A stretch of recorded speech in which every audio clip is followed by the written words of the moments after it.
À partir du 8e, on va voir que la loi est enseignée. Parce que la connaissance, c'est la vie.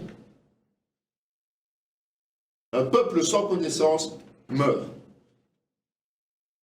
Donc, Néhémie a chargé Esdras de la lecture de toute la loi. Je vous rappelle qu'Esdras était scribe et sacrificateur. Il l'a lu devant tout le peuple, parce que beaucoup ignoraient son contenu. Et on a fêté ce qu'on appelle la fête des huttes, des tentes. On a instauré le jeûne et la repentance pour pouvoir effacer tous les affronts qui étaient liés à la déportation, chapitre 9. Et chacun a pris des engagements personnels et collectifs. Ces engagements ont été scellés. Et parmi ces engagements, il y a le soutien au culte. Chapitre 10. C'était la bonne période pour accepter les nouveaux venus et pour les installer à la place qui leur revenait. Chapitre 11. Ils ont refait un état des lieux, un dénombrement. Et une nouvelle étape a été franchie parce qu'il fallait des ministères pour s'occuper de ceux qui étaient déjà là depuis le début et pour s'occuper de ceux qui arrivaient. Quand tous ont été là, on a inauguré les murailles. Chapitre 12. L'inauguration s'est faite alors que la ville fonctionnait déjà, on est bien d'accord. Une inauguration ne se fait pas nécessairement avant de fonctionner, elle se fait après le début du fonctionnement. Donc ce n'est qu'après avoir achevé tout le travail, installé les habitants, dédicacé la reconstruction, que les sacrificateurs et les lévites se sont vus attribuer leur salaire. Salaire basé, comme la loi le prévoit, comme le Lévitique le prévoit, sur les offrandes du peuple. Ça devrait quand même faire réfléchir beaucoup de serviteurs de Dieu. Parce que Néhémie n'a pas hésité à se sacrifier, à sacrifier sa fortune. Il a même offert sa table à de très nombreux convives durant les travaux. Et il a payé très cher tout cela, plutôt que de recevoir ce qu'il, légitimement, il aurait pu recevoir. Il est normal que celui qui annonce la parole soit rétribué. Mais chaque chose en son temps. Trop de serviteurs de Dieu commencent avec l'objectif d'avoir un salaire. Or, ça doit être l'inverse. On commence en payant le prix, et puis, au bout d'un temps, si nécessaire, on perçoit un revenu. Le chrétien, pour sa part, ne doit pas non plus se cacher derrière la nouvelle alliance pour refuser de soutenir les ministères. Parce que ce serait un mensonge. Jésus n'est pas venu annoncer ça. Néhémie a dû s'absenter pendant un certain temps parce que, comme il était chanson du roi, il a dû retourner auprès de sa majesté. Et puis il est revenu à Jérusalem. Et malheureusement, en son absence, comme la plupart du temps, il a dû constater que des dérapages ont lieu, dérapages liés à la cupidité de quelques-uns, qui allaient enfreindre les règles de Dieu, comme négliger le sabbat, former des attelages disparates. Et Néhémie a dû passer par deux choses. L'intercession, c'est-à-dire prier pour les fautifs, et la fermeté, pour permettre justement de restaurer le respect vis-à-vis de Dieu. Le livre de Néhémie, c'est un trésor pour ceux qui sont nés de nouveau. Et pour ceux qui justement veulent aller de l'avant, veulent gagner du terrain sur l'adversaire. À nous de nous y intéresser et de nous y plonger pour vraiment comprendre ce que Dieu attend de nous lorsque nous donnons notre vie au Seigneur. Donc nous avons vu que pendant l'exil, il y avait des prophètes. Bien, au retour, Dieu a aussi prévu des prophètes. Et ces prophètes du retour, ce sont principalement Agé, Zacharie et Malachie. Agé, on estime que ces prophéties datent de plus ou moins 520 avant Jésus-Christ. C'est lui qui va annoncer le descendant de David, et on dit qu'il est le prophète du temple. En fait, ces prophéties tournent exclusivement autour de la reconstruction du temple et des conséquences de cette reconstruction. Il va intervenir au moment de la seconde vague de retour, sous le règne de Darius. Et vous savez que cette seconde vague a fait suite à la première qui était sous le règne de Cyrus. Cette première vague avait échoué dans la restauration de la religion. Et Agé a été envoyé par l'Éternel pour leur faire connaître la raison de cet échec. C'était le temple, le lieu de résidence de Dieu, qui était en ruine. Donc, ce qu'il enseigne ici, ce qu'il prophétise, c'est contemporain, en tout cas de manière partielle, aux prophéties d'Esdras, au livre d'Esdras et de Néhémie.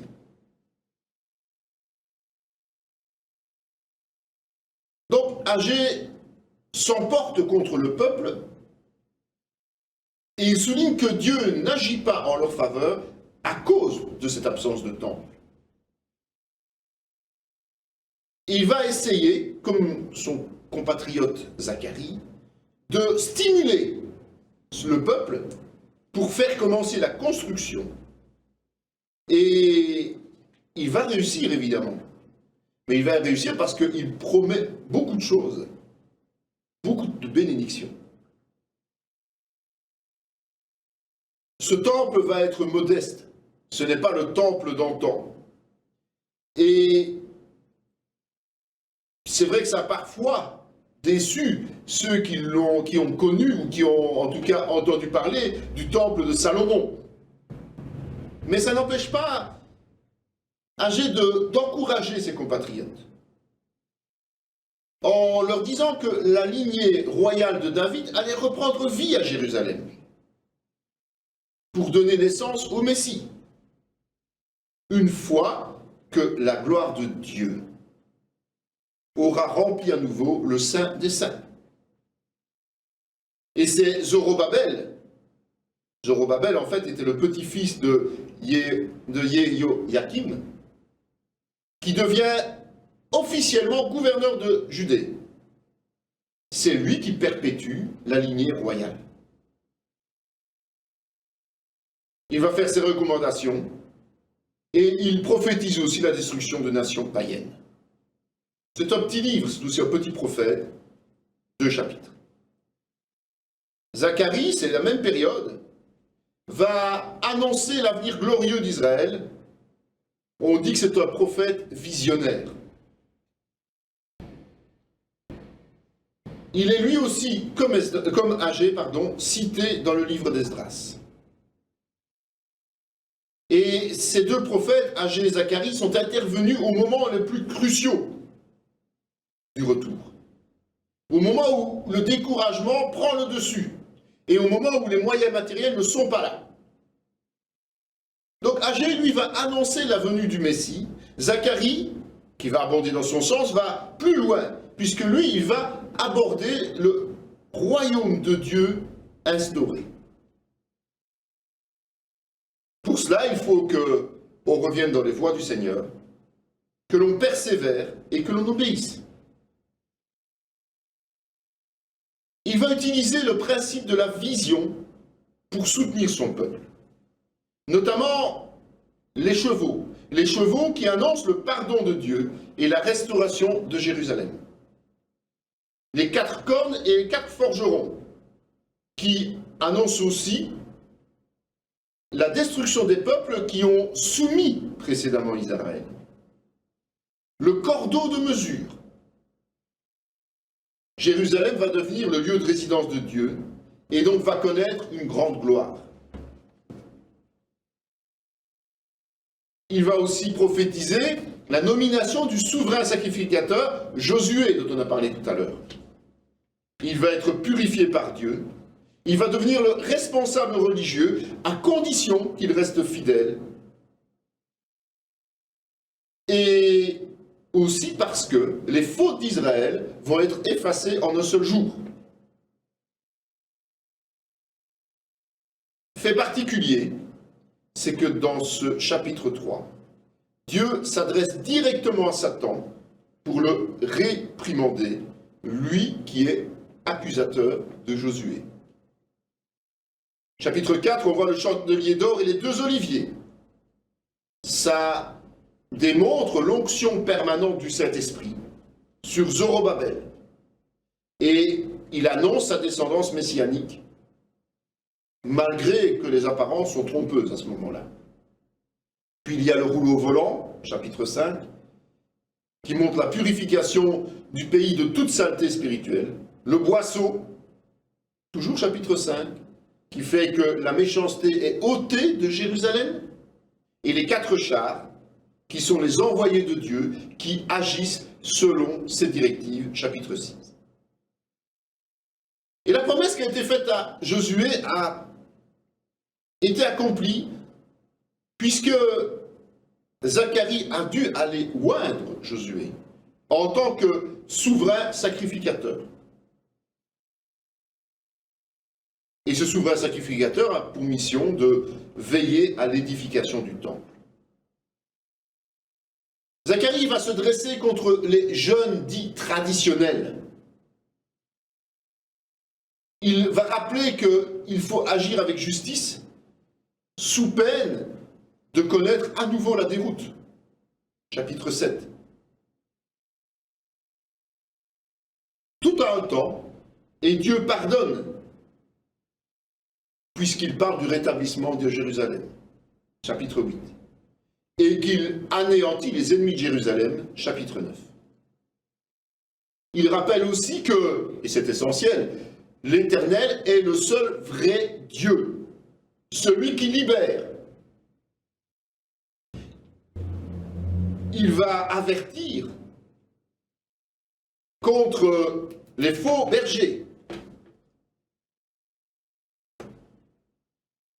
Et il annonce cette prophétie de Judas, qui a vendu Jésus pour 30 pièces. Au fur et à mesure que le livre se développe, Zacharie va changer de style d'écriture, mais aussi d'objet. C'est-à-dire qu'il va de plus en plus parler de la fin des temps. Ainsi, Jérusalem sera défiée par toutes les nations de la terre, unies avec un seul objectif, c'est de la détruire.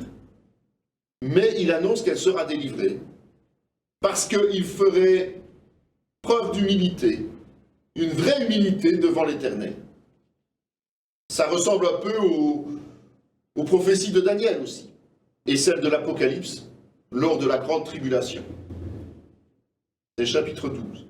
Au chapitre 13, il va annoncer la purification totale de la ville sainte qui va être purgée de ses faux prophètes. Et puis il annonce le jour de l'Éternel qui surviendra, un jour de victoire finale contre les nations, chapitre 14. Mais Zacharie est un prophète qui fait beaucoup référence à Jésus.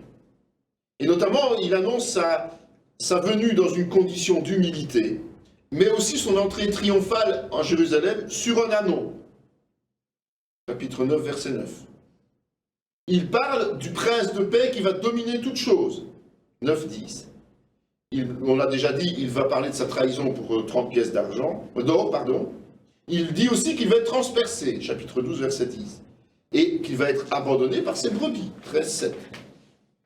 Donc vous voyez que Zacharie est un prophète visionnaire de la fin des temps aussi. Et puis on a Malachie. Malachie, lui, est le dernier des prophètes, des petits prophètes. Et on estime qu'il a écrit entre 460 et 430 avant Jésus-Christ. Lui va surtout parler de l'amour de Dieu pour son peuple bafoué. Au moment où il prophétise, le temple est totalement reconstruit. Et donc, il va annoncer, il va préparer l'arrivée de Jésus-Christ. Pour cela, il faut réformer beaucoup de choses en Judée.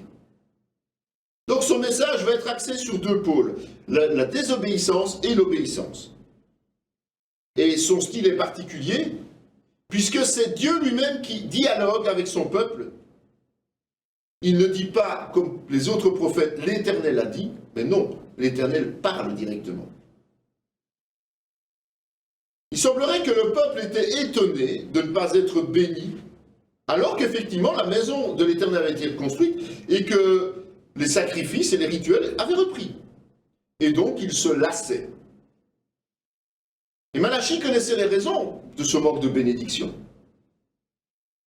D'abord, le peuple était ingrat dans son comportement face à l'amour infini de Dieu.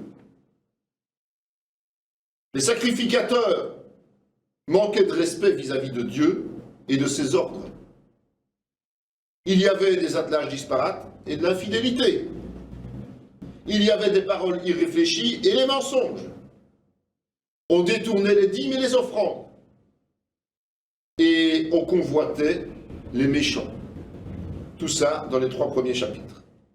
Mais en même temps qu'il dénonçait ces problèmes, Malachie encourageait.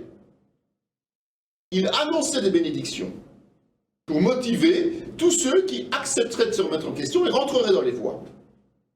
Notamment, il insiste sur la fidélité de Dieu, sur la transcendance de son alliance avec les Lévites pour les sacrifices, sa venue prochaine au sein de son peuple, précédé par son messager, et nous savons aujourd'hui que c'est Jean-Baptiste, évidemment, la purification et le jugement qui en découlerait.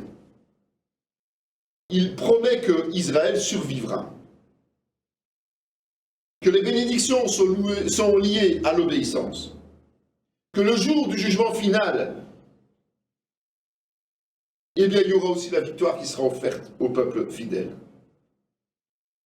Et puis, il enverra Élie avant ce grand jour pour éviter le pire. Donc, ça veut dire que Malachie invite les Israélites à préparer l'arrivée du Messie, symbolisé quelque part par le prophète Élie.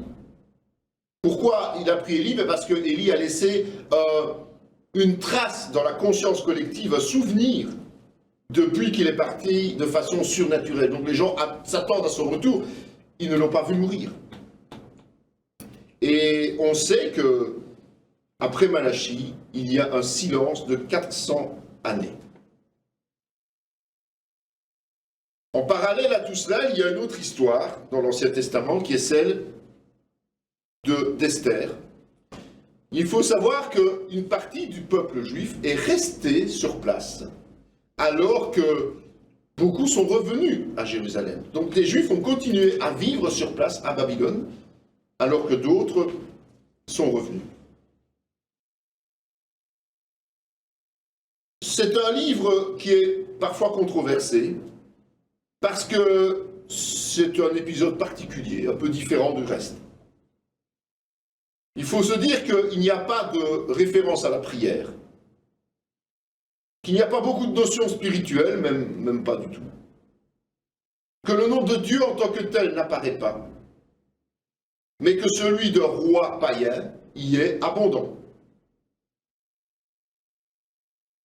Donc, quand il a fallu l'intégrer dans le canon, ça a fait beaucoup de discussions. Ce qui a joué en faveur du choix de ce livre, c'est qu'il y a quand même la présence de jeûne et de comportements d'humiliation, le sac et la cendre.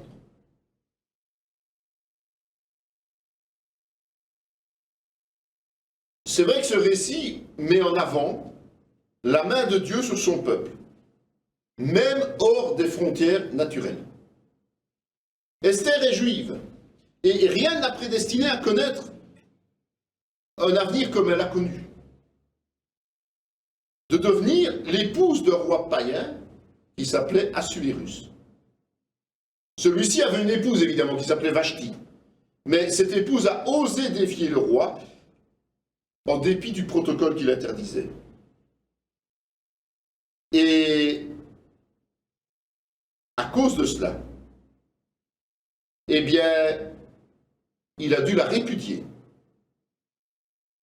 Parce que si jamais il avait fermé les yeux là-dessus, il ouvrait la porte à tous les puissants du royaume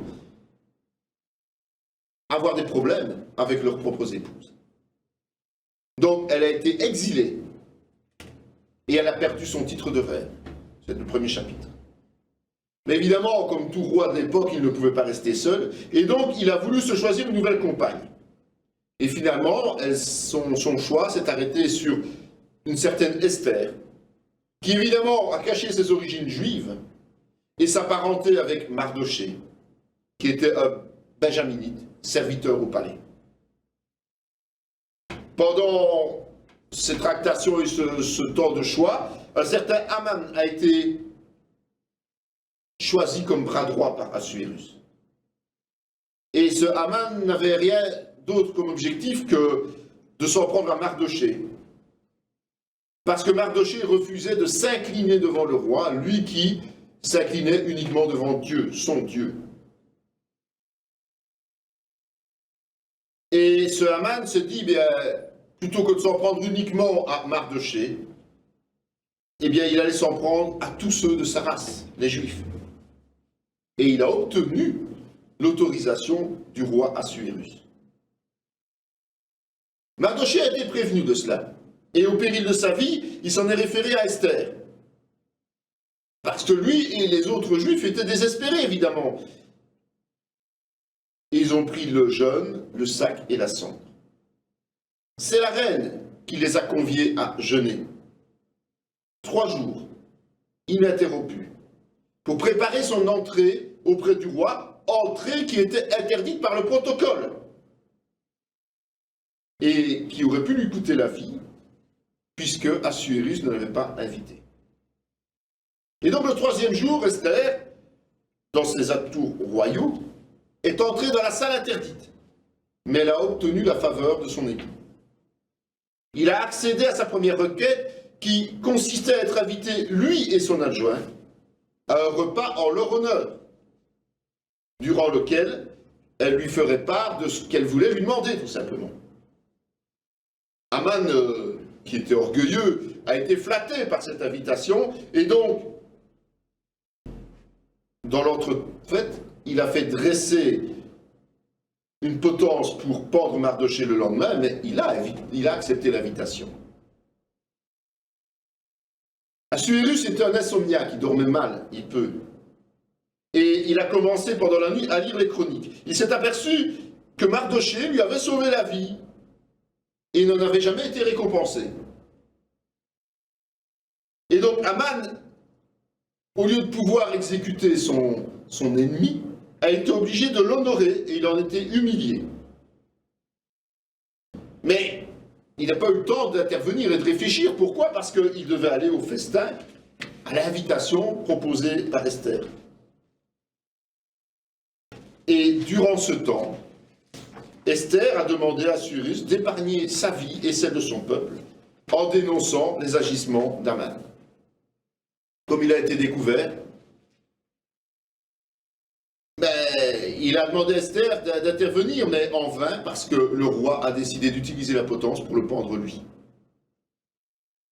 Donc les Juifs ont été restaurés en un seul jour, et Mardochée s'est vu offrir la place de Haman, bras droit du roi.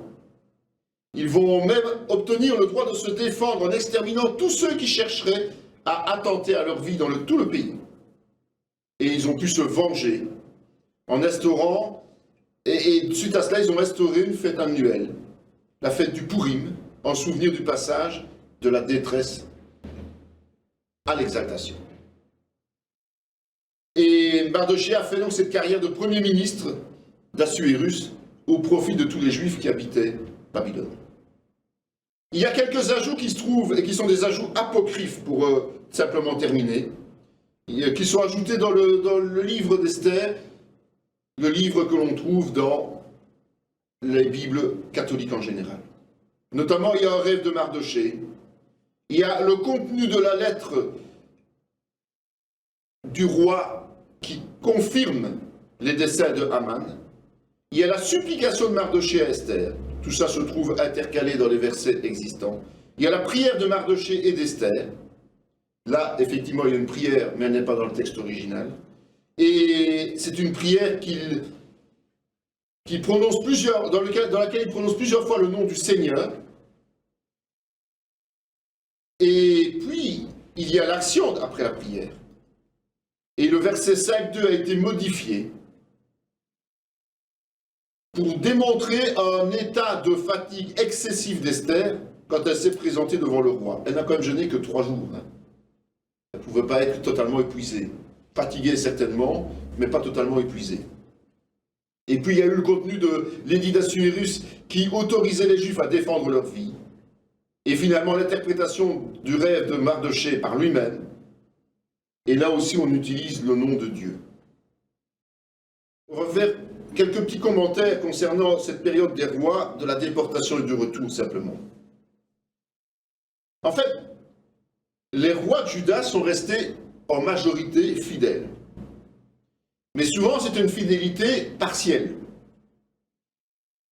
Les Israéliens, eux, pour la plupart, sont restés infidèles. Et ils ont été déportés, évidemment, en Assyrie. Donc, les livres des chroniques ont favorisé Juda. Parce que c'est la lignée qui survivra dans les plans de Dieu. Israël, en tant que tel, ne reviendra jamais de captivité. Mais ça n'empêche pas qu'il y a des rescapés des 10 tribus d'Israël qui reviendront par la suite. Juda a été déporté parce que ses souverains ont emprunté progressivement le même chemin que les souverains d'Israël. Malgré les avertissements et malgré l'exemple que Dieu leur a donné au travers de la déportation d'Israël. Mais Juda a connu une déportation que plusieurs dizaines d'années après les autres tribus d'Israël. C'est ce qui explique qu'il y a beaucoup plus de prophètes qui y sont attachés, Israël ayant disparu en quelque sorte, le royaume du Nord ayant disparu. On va maintenant faire un petit survol des autres écrits apocryphes. Vous savez que j'ai fait référence à certains maintenant, mais on a plusieurs livres comme celui de Tobie, Judith, la sagesse de Salomon, l'Ecclésiastique, ou Sirachie, en fonction des traductions, Baruch, ou Lettres de Jérémie, et 1 et 2 Maccabées. Donc ces livres sont abordés ici parce qu'on fait un survol complet de la Bible, et que c'est intéressant de savoir qu'ils existent, mais attention, ne les prenez pas comme vérité venant de Dieu, inspirée de Dieu, parce qu'il y a trop de suspicions, de doutes quant à la canonicité de ces livres. D'abord Tobie. C'est l'ouvrage d'un certain Tobie, parfois Tobie, ça dépend un peu où on se trouve, qui est resté obéissant à Dieu durant la captivité d'Israël en Assyrie. Voilà pourquoi c'est déjà dubitatif. Il est devenu aveugle par accident et il a demandé à Dieu pour mourir. Son fils, Tobie, va rencontrer un homme Azaria, qui était en fait l'incarnation de l'ange Raphaël. Vous voyez que c'est un peu tordu. Envoyé pour intervenir en faveur de son père et d'une certaine Sarah, qui était sous l'emprise d'une malédiction et qui avait perdu successivement 7 fiancés. Tobie et Sarah se sont mariés et l'époux a conjuré le mauvais sort, qui était incarné en Asmodée, un démon. Et comment l'a-t-il conjuré? Il a brûlé les viscères d'un poisson la nuit de noces. Le fiel du poisson a servi à enduire les yeux de Tobie, et Tobie a retrouvé la vue de manière miraculeuse. Le livre est censé être un encouragement à faire confiance en la fidélité et la providence de Dieu en toutes circonstances. Mais les techniques sont un petit peu très limites par rapport à l'occulte. Je vous le concède. Judith. Judith, ce sont des aventures, mais assez décalées, d'une héroïne supplémentaire qui a sauvé son peuple des griffes du roi babylonien. Bien que le texte parle de roi assyrien, mais manifestement ça ne fonctionne pas puisqu'on parle de Nebuchadnezzar. Elle va le charmer et le décapiter. L'histoire nous le raconterait quand même, je pense. Cette victoire a fait fuir son armée et Judith a loué l'Éternel avec son peuple. Mais comme je vous dis, la vérité historique n'est pas du tout vérifiée. La sagesse de Salomon, c'est une œuvre philosophique juive qui est empreinte des valeurs de l'Ancien Testament, mais qui aussi fait référence à des notions de stoïcisme et de platonisme. Le stoïcisme et le platonisme sont des sagesses de la philosophie grecque. Le but principal, c'est de pousser le lecteur à rechercher la sagesse, qui est la valeur de vie imprégnée de Dieu, effectivement. Et pour donner plus de poids à ce concept, eh bien, l'histoire d'Israël est relatée en soulignant l'intervention efficace de la sagesse. Mais est-ce la sagesse de Dieu? Est-ce la sagesse des hommes? La question reste posée. L'Ecclésiastique ou Siracide est un complément de la sagesse de Salomon et du livre des Proverbes. Il est aussi parfois intitulé Sagesse de Josué ben Sira. Et donc, le contenu est réparti entre l'appel à la crainte de Dieu et l'obéissance à sa loi, en mettant en exergue la vérité, la maîtrise de soi, l'humilité et une énumération de serviteurs fidèles s'étant conduits selon cette sagesse. Le livre de Baruch ou lettre de Jérémie, il semblerait que ce serait le secrétaire de Jérémie, c'est-à-dire Baruch, qui aurait écrit ce livre. Et le contenu se situerait lors de l'exil de Juda à Babylone. Le livre de Baruch met en évidence la foi en l'Éternel, quelles que soient les circonstances, même contraires et sombres, qui met la joie et la paix dans le cœur. Il se compose de brèves allocutions, de prières, de diverses paroles plaintives ou fortifiantes.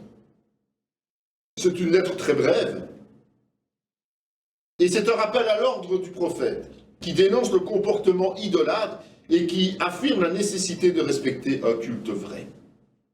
Et puis nous avons 1 et 2 Maccabées. L'histoire se situe aux environs de 175 à 130 avant Jésus-Christ. Ces livres sont quand même intéressants au point de vue historique, puisque c'est le seul ouvrage, on va dire pseudo-biblique, qui aborde la période imbriquée dans le silence des 4 siècles, depuis Malachie jusqu'au Nouveau Testament. Les 2 livres vont relater sous un angle différent, un peu comme le livre des rois ou des règnes, la révolte des Juifs contre l'oppresseur syrien. C'est Épiphane, un roi syrien, très agressif, qui va profaner le temple de l'Éternel et qui se voit contré par Juda Maccabée, chef juif. La suite du récit va reprendre divers faits d'armes de ce Juda et de sa famille pour s'achever à la mort de Jean Hircan, qui était son neveu. L'objectif de ce récit, qui comporte des contradictions, est de prouver la fidélité de Dieu envers son peuple, même durant la période du silence prophétique. Et à cause du comportement outrageant envers l'Éternel et le peuple, certains ont assimilé Épiphane à l'Antéchrist. Mais à tort, puisque ce n'était pas un chef aussi puissant que ce que la parole nous annonce de l'Antéchrist. Mais c'était un roi telet qui était soumis à la volonté d'autres monarques. Mais ce texte est intéressant, et surtout pour la compréhension de ce qu'est la profanation du temple, de ce qu'est la désolation, qui va être la conséquence de cette profanation. On voit ce que cet Épiphane a fait, et on peut deviner ce que l'Antéchrist fera réellement. Voilà pour l'Ancien Testament. On a replacé chaque livre dans le contexte historique pour essayer de mieux comprendre sa portée.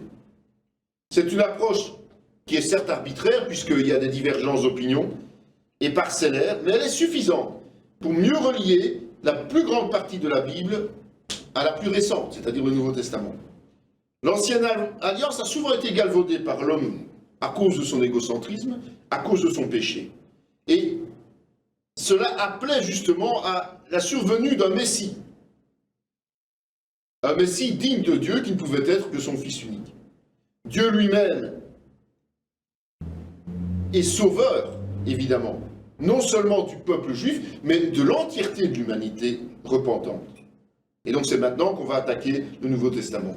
Encore une chose, vous avez à la page 128 un tableau justement qui concerne toute la lignée, toute l'exécution des choses entre Salomon jusqu'à la restauration de Juda, où les prophètes et les différents actes importants sont repris pour vous aider dans votre étude.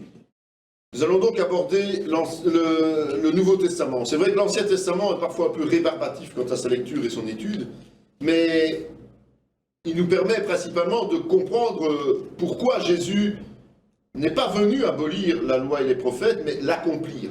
Parce que, tout simplement, la première partie de la Bible va amener le peuple juif à réclamer la venue du Messie pour instaurer l'ordre de Dieu sur terre. La portée spirituelle des Écritures va nous ouvrir les yeux sur une compréhension plus complète des textes du Nouveau Testament. Cette nouvelle alliance du Nouveau Testament est signée entre non plus Israël et l'Éternel, qui était basée sur des œuvres faites par les hommes, mais entre l'humanité et Dieu, et selon le processus de la grâce. Les termes Nouvelle Alliance sont bien écrits dans la parole de Dieu, notamment en Matthieu, Luc et Corinthiens. Alors nous allons commencer par la composition du Nouveau Testament. L'ordre chronologique et logique des textes est différent de la plupart des présentations que nous avons dans nos Bibles. Mais la volonté de l'ordre, c'est d'amener un enseignement, une révélation progressive de la part de ceux qui ont choisi une chronologie un peu différente. Nous, on va rester dans le même concept que ce qu'on a utilisé pour l'Ancien Testament. C'est-à-dire qu'on va repositionner au mieux les écrits en fonction de leur position historique pour prendre connaissance de leur contenu dans le même ordre que les premiers chrétiens. Il y a une logique de progression dans l'abord du Nouveau Testament. D'abord, c'est Jésus qui nous a donné les premières révélations sur la Nouvelle Alliance, au travers des évangiles. Ensuite, il y a une mise en pratique. Ce sont les actes des apôtres. Et puis, l'enseignement de la doctrine chrétienne qui va se développer au travers des épîtres pour terminer par la prophétie, la perfection finale en Apocalypse. Les évangiles, il y en a 4. Et ils sont le compte-rendu historique et spirituel de la venue du Messie sur terre. La personne centrale est inévitablement Jésus, qui dissémine son enseignement et qui utilise la puissance de l'Esprit pour se faire connaître au monde, à partir de la Judée et dans les régions avoisinantes. En fait, il accomplit ce que les prophètes ont annoncé dans les Écritures. Les actes des apôtres est la continuité parfaite des évangiles, puisque les actes relatent qu'après la descente du Saint-Esprit à la Pentecôte, les premières églises ont commencé à être créées et les premiers appels en mission ont été émis. Il y a 21 épîtres et ce sont des écrits de certains apôtres aux églises locales pour leur apporter un éclairage nouveau sur la manière de se comporter selon la vérité biblique et pour les exhorter à tenir ferme ou bien parfois pour les rappeler à l'ordre.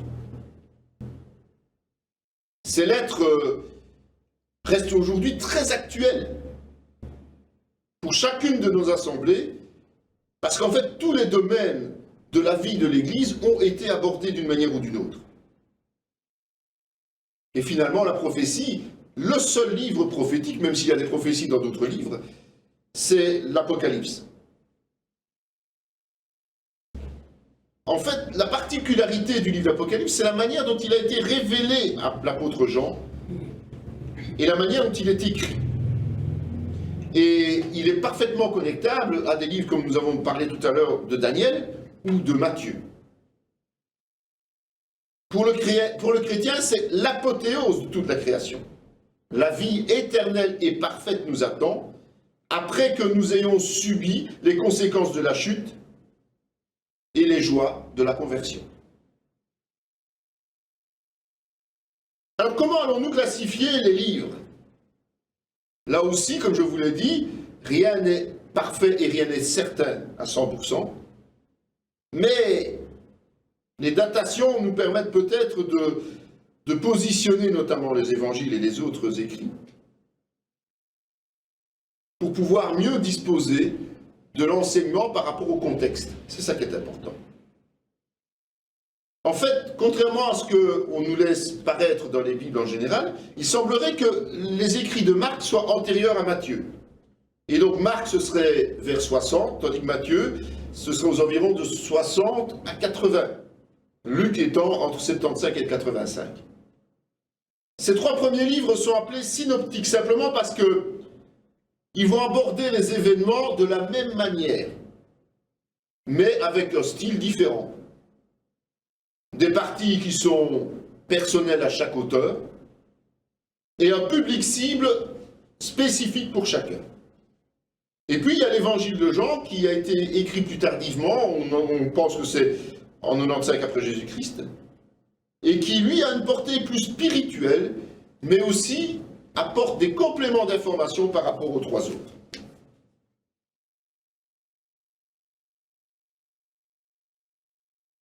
En ce qui concerne les actes des apôtres, les épîtres de Paul, les épîtres générales et l'Apocalypse, on peut positionner les actes des apôtres certainement tout de suite après les évangiles, étant donné que l'auteur en est Luc, et que Luc va dans la continuité de ses évangiles. Donc on pourrait se situer vers les mêmes dates que pour les évangiles, ou en tout cas pour l'évangile de Jean. Les épîtres de Paul, elles vont se répartir en 4 groupes. Et elles correspondent aux voyages missionnaires, évidemment, qui sont décrits dans le livre des Actes des Apôtres. D'abord les épîtres aux Galates, qui dateraient de 48, et 1 et 2 Thessaloniciens 50 et 51, puis 1 et 2 Corinthiens 56 et 57 et Romains 58. Troisièmement, Philippiens, Philémon, Colossiens, Éphésiens, qui seraient entre 60 et 61. 1 et 2 Timothée et Tite entre 64 et 66. Reste l'épître aux Hébreux, qui serait daté de 70, mais très peu de personnes reconnaissent Paul comme étant l'auteur formel de cette épître. Les épîtres générales, celle de Jacques aurait été écrite entre 45 et 48. 1 et 2 Pierre aux environs de 64. Jude 64 à 70. 1, 2 et 3 Jean entre 90 et 95. Et finalement l'Apocalypse ou la révélation de Jean, qui est postérieure évidemment à son évangile. C'est une question de logique. Et donc toute cette présentation nous amène maintenant à essayer de résumer le contenu de chaque livre. Ça va être un peu différent que pour l'Ancien Testament parce que on va essayer surtout de faire ressortir les thèmes essentiels. On va établir certains tableaux comparatifs, mais on ne va pas aller dans tous les détails. C'est le but d'autres cours que vous aurez l'occasion de suivre. Il est surtout important ici de savoir vers quel livre on va se diriger pour trouver quelle source d'information. On ne va pas raconter des histoires, on va juste donner des orientations. Les évangiles. Les évangiles, on peut dire que ce sont les biographies de Jésus. Les écrits de Marc, Matthieu et Luc sont similaires. Jean est un peu particulier. Évangile, ça veut dire bonne nouvelle. C'est ce que Jésus disait lui-même. Il vient annoncer une bonne nouvelle, donc on a repris ce titre-là, tout simplement. Et ils ont pour but de relater cette bonne nouvelle, c'est-à-dire la venue de Jésus, mais chacun va faire en sorte que ses auditeurs comprennent ce qu'il raconte. Important. Certains sont des érudits, d'autres sont des ignorants. Certains sont des juifs, d'autres ne connaissent rien. Deux des auteurs, Matthieu et Jean, sont des privilégiés, puisque ce sont des apôtres qui ont vécu aux côtés de Jésus pendant tout son ministère. De Marc, on sait peu de choses, mais il semble qu'il ait été un proche de ce groupe restreint sans toutefois avoir été appelé. Certains pensent qu'il a même rédigé les mémoires de l'apôtre Pierre, ce qui justifierait beaucoup de similitudes entre les écrits de Marc et ceux de Matthieu. Il y a entre les deux 600 versets quasiment identiques. D'autres pensent qu'il s'agirait de Jean-Marc, le fameux compagnon que Paul a rejeté à un moment donné. Et il est possible que ce soit ce fameux Jean-Marc qui soit devenu secrétaire de Pierre, puisque Pierre en fait référence. Luc, lui, était médecin, et il était proche de Paul. C'était un réel érudit.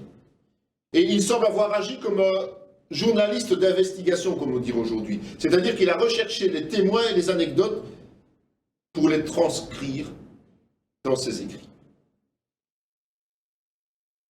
Et en tenant compte de quelques divergences de noms, sachant que chaque apôtre était rebaptisé, la liste des 12 apôtres ou envoyés, désignés par Jésus, est relevée ici dans un tableau. Je vous ai fait quelques distinctions, simplement parce que c'est celles qui ressortent. Il y a d'abord les 3 plus proches, Simon, Jacques et Jean. Ils avaient des surnoms. Simon était appelé Pierre, avec une parenté frère d'André. Jacques, fils de tonnerre, c'était le frère de Jean. Jean, fils du tonnerre et le disciple bien-aimé surtout, frère de Jacques. Donc les deux étaient fils du tonnerre, ils n'arrêtent pas de disputer pour savoir qui serait à droite et à gauche. Et puis les autres sont parfois appelés différemment. Mais en tout cas, nous avons André et Philippe, dont on ne connaît pas de surnom. André étant le frère de Pierre. Barthélemy était surnommé Nathanaël. Thomas, Didyme, ça veut dire le jumeau. Matthieu, Lévi. Jacques, le mineur. Jude, Thaddée, donc Jacques c'était un autre Jacques évidemment. Jude, Thaddée. Simon, un autre Simon. Le zélote. Et puis évidemment, le traître qui s'appelait Judas d'Iscariote.